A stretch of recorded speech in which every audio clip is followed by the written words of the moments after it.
Seja muito bem-vinda ou bem-vindo ao canal Falando de História. E hoje é a primeira edição do Papo Sério, que é um vídeo que nós vamos fazer sempre aos domingos, às 9 horas da manhã, para que a gente possa trocar uma ideia, conversar sobre as coisas da vida. Porque, gente, é muito fácil falarmos de acontecimentos, né? Falarmos dos escândalos da política, e isso tudo nos move. Mas quando é que a gente vai falar de pessoas, de seres humanos, de gente que, como você, como eu, tem dificuldades, talvez, no final do mês, para pagar suas contas, tem suas dificuldades para fazer determinadas escolhas, que de repente sonha com um Brasil melhor, mas tá todo dia vendo uma notícia que é contra ele. Eu quero falar com você, eu quero falar com os meus compatriotas. E se você já chegou nesse canal há um tempo, seja muito bem-vindo, bem-vinda. Eu quero conversar com você, dialogar com você. Hoje vai ser um vídeo gravado, não em live. Porque geralmente domingo eu faço as lives, mas por questões técnicas eu resolvi falar hoje e fazer alguns apontamentos aqui também, para que a gente possa, vamos dizer assim, falar muito sério. Porque hoje o papo é sério.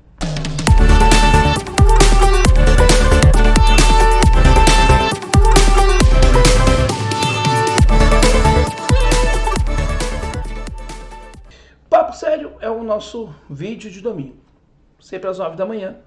E lembrando a você que de segunda a sábado nós temos vídeos às 18 horas. Sempre às 18 horas nós temos vídeo sobre conjuntura política e análise histórica, ou pegando a visão de um historiador sobre as coisas que estão acontecendo neste Brasil, porque um pouco também no mundo, né?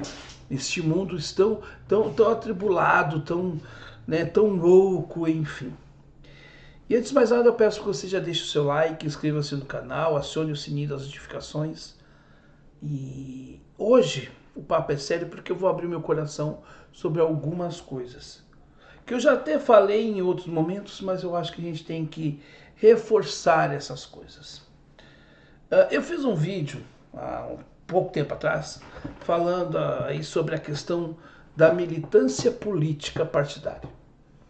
E eu relaciono o militante político partidário, eu estou falando militante mesmo, aquele que não decide nada, que não faz, que está na campanha, que acredita num candidato ou numa proposta, enfim, que está lá. Não estou nem falando do cara que é pago, que ganha um troco ali para mexer com a bandeira, distribuir uns panfletos. Eu não estou falando desses caras, estou falando do cara que tem lá um entendimento político e ele quer militar por aquilo. Militar, né, sobre alguma coisa, ser militante é defender uma ideia, a princípio. Né? Então, às vezes o panfleteiro, o cara que entrega um panfleto, não necessariamente ele concorda com aquilo. Talvez ele nem sabe do que ele está entregando. Né? O panfleteiro é só para entregar. Né? Ele só entrega o objeto. Às vezes pode ser que ele tenha uma relação ou não. E panfleto, melhor dizendo, ser alguém que tenha engajamento com uma causa no Brasil, principalmente no meio partidário, é muito complicado. Porque o militante é o que menos é escutado nos partidos políticos. Eu participei de 2 partidos, não participei de outros tantos, mas o sistema partidário, ele permeia todos eles e é praticamente a mesma coisa. Quase todos os partidos, ou todos os partidos, de uma certa maneira, não têm uma real democracia interna. O PT, por exemplo, que é o maior partido de esquerda, dito de esquerda do Brasil, por exemplo, tudo o que acontece lá é por ordem e determinação do Lula. Acabou. Se o cara quiser dar uma... Não. É a opinião do Lula e deu. Não é nem a opinião dos outros mais velhos. É a opinião do Lula, a vontade do Lula. Se nós pegarmos o PDT, nós temos lá as reuniões em salas fechadas, em que as executivas decidem e os diretórios acatam. E o que é o diretório do partido?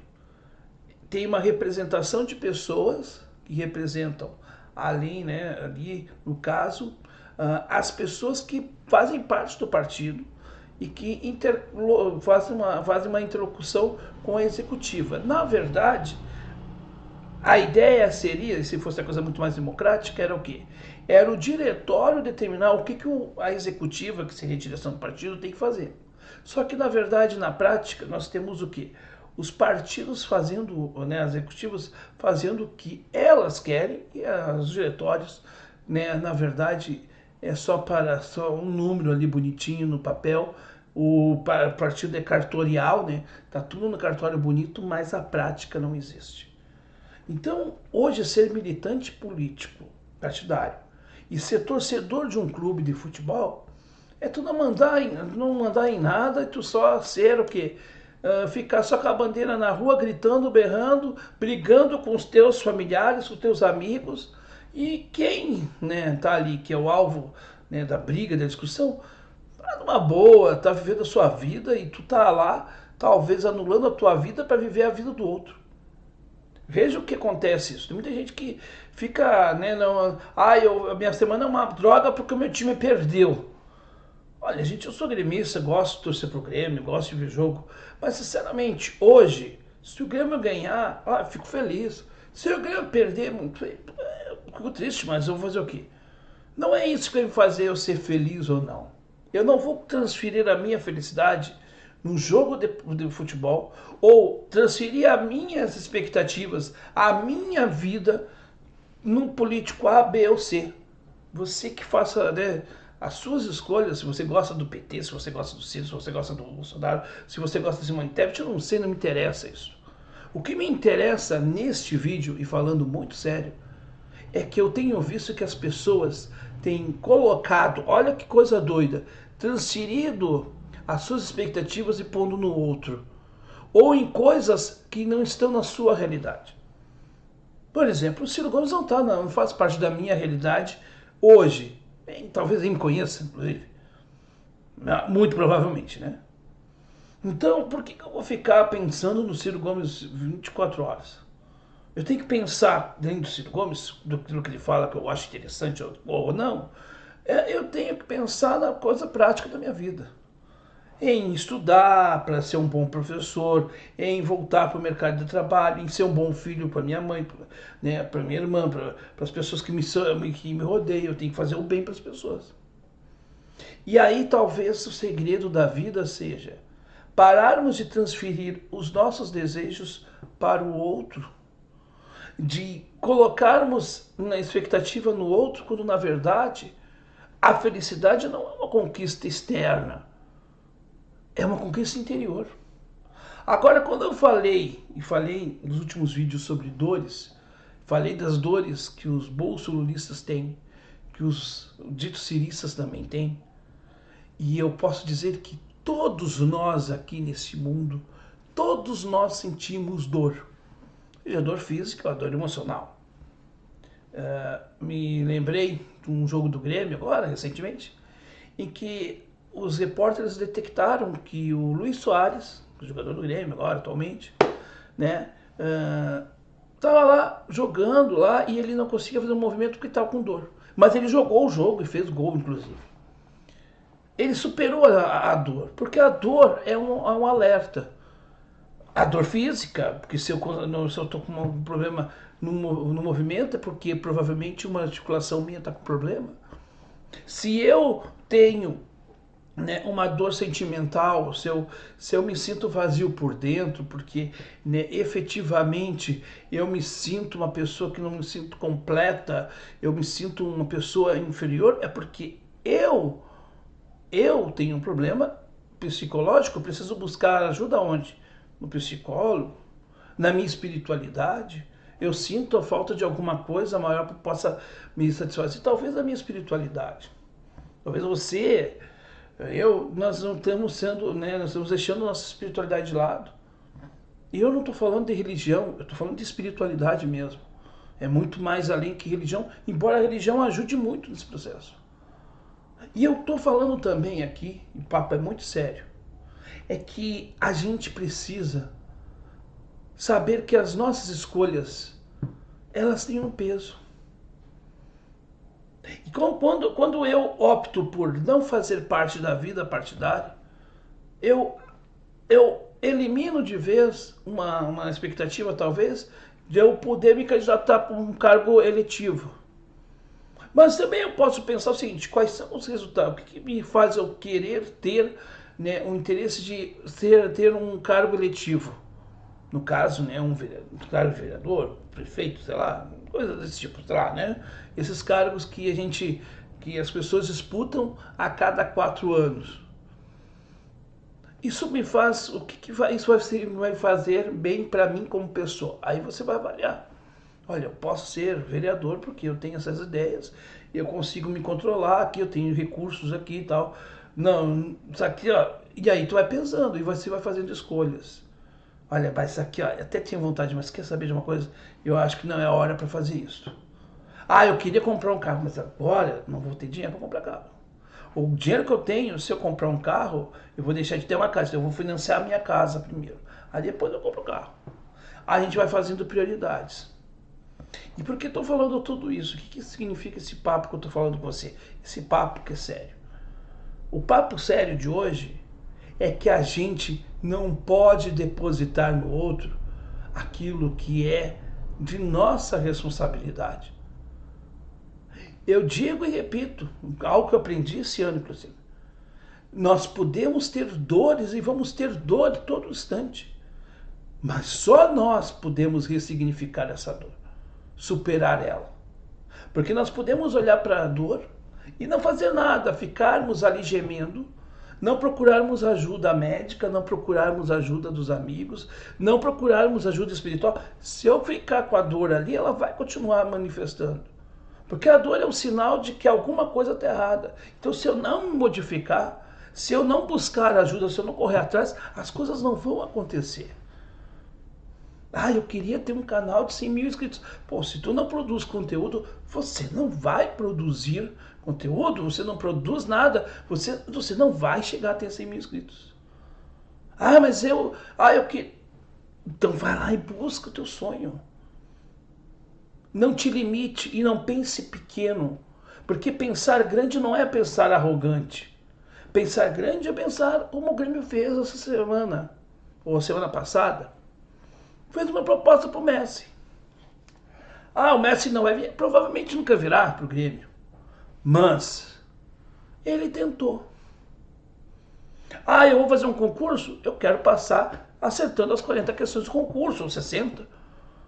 Eu vou atingir isso? Provavelmente não. Ninguém consegue acertar 40 questões. Mas se eu pensar que eu vou acertar 40 questões, quem sabe eu consigo acertar 38.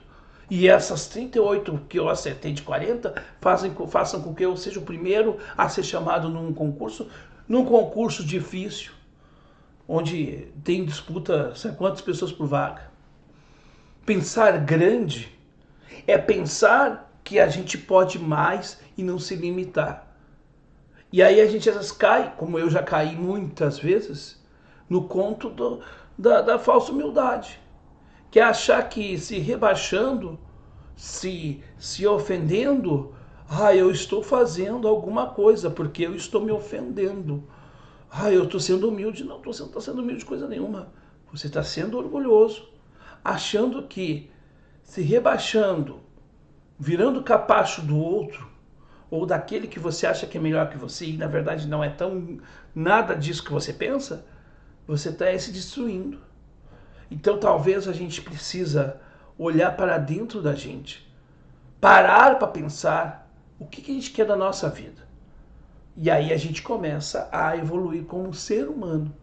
E esse papo aqui é muito sério, sabe por quê? Porque não adianta em nada eu falar da economia do mundo, da economia do Brasil, dos problemas políticos que assolam o país, e são inúmeros, se eu não me resolvo enquanto ser humano.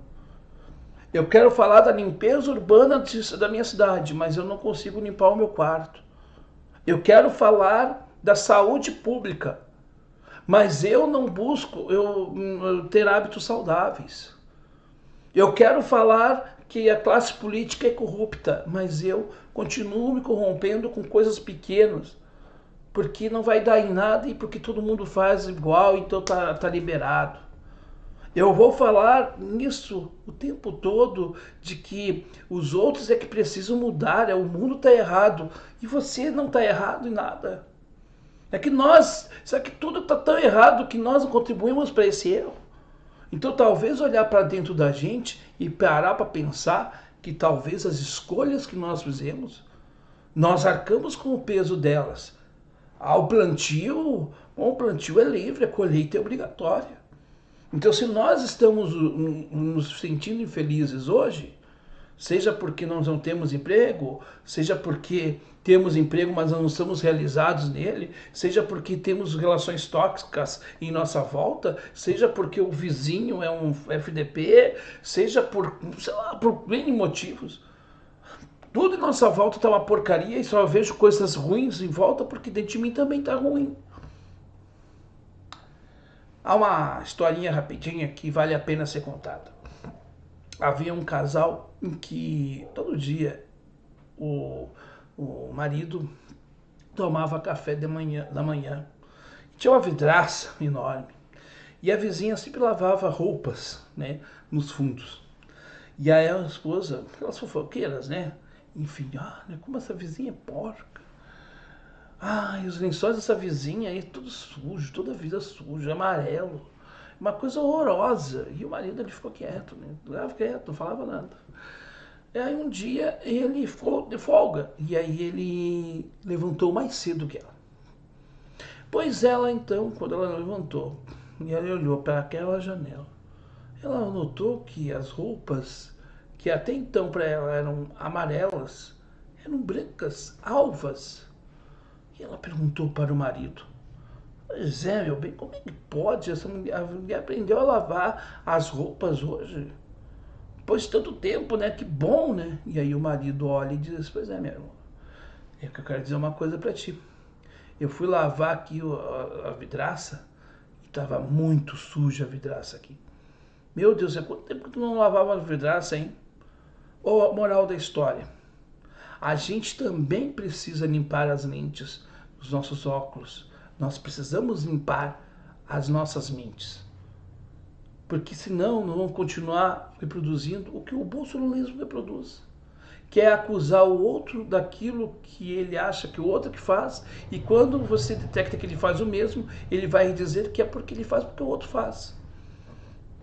Será que é isso que a gente quer para nós mesmos?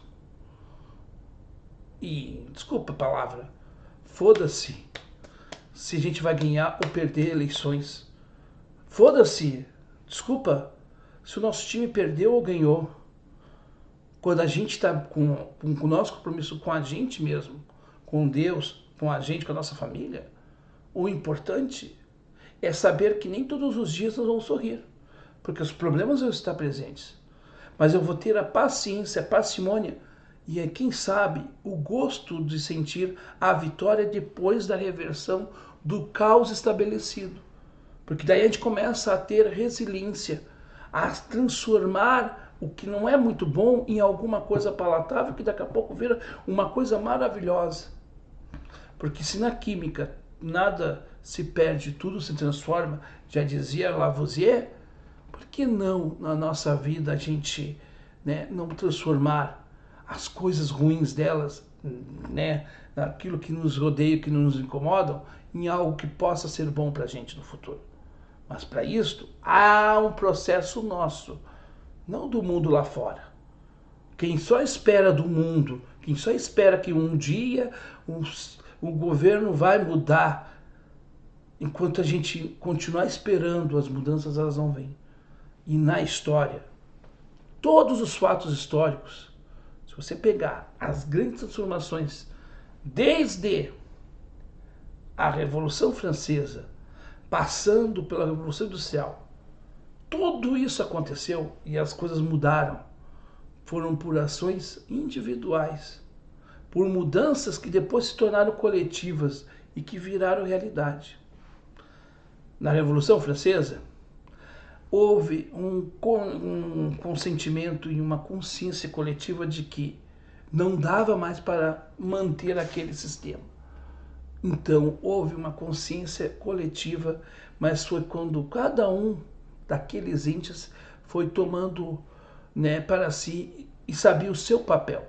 E aí eu pergunto para você, pergunto para mim, será que nós sabemos o nosso papel na sociedade? Porque quando a gente aponta um para o outro, talvez a gente tenha que apontar para nós mesmos e entender que nós cobramos do outro aquilo que talvez nós não temos legitimidade de cobrar quem quer que seja. Talvez nos cobrar, nos modificar. Aí seja o caminho. Eu espero que esse papo faça sentido na sua vida e que essa conversa possa ajudar a gente a ser melhor ser humano, porque chega de tanta boçalidade e, desculpa, de tanta intolerância travestida de convicção. E é sobre isso que a gente tem que lutar. A nossa luta não tem que ser com o outro. A nossa luta também tem que ser com a gente mesmo. Nos modificando e nos tornando exemplos para aqueles que nos rodeiam. Talvez seja o segredo da grande transformação para um novo tempo que há de vir, que supere essas coisas desses últimos tempos tão tristes, tão deploráveis. É isso, gente.